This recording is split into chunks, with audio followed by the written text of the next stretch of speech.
So hello, everybody. Hello, Dr. Parker. My name is Eusebio Rodriguez, and this is my poster and research under Dr. Fang.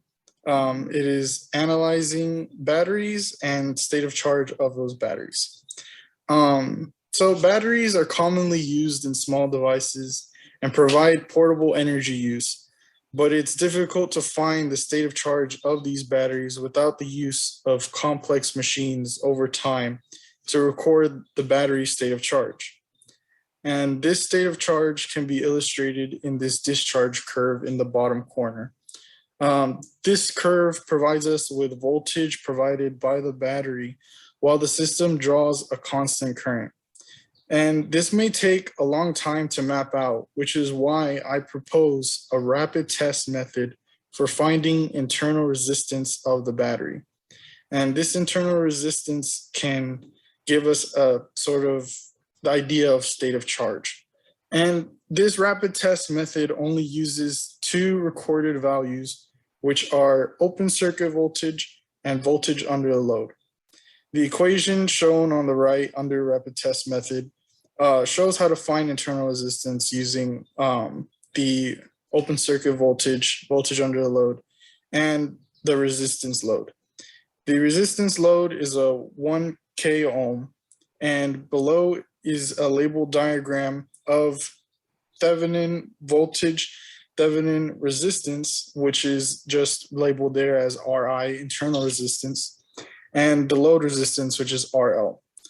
The red box indicates the battery, and this is like the inside components of the battery, the open circuit voltage and the battery. And this is just to picture the internal resistance and voltage where they are. And the multimeter on the side measures the voltage across the load. And the multimeter is the only required tool to find this internal resistance. And let's move. I don't know where my cursor, there it is. Okay, so these results in the results section show a group of batteries of the same brand at different voltages and their measured voltage under load, which shows on the right the internal resistance of these batteries, which give us a correlation, gives a correlation of the values of internal resistance and voltage. We can see that there's an increase in internal resistance, which tells us that there is a decrease in the state of charge or worsening of state of charge.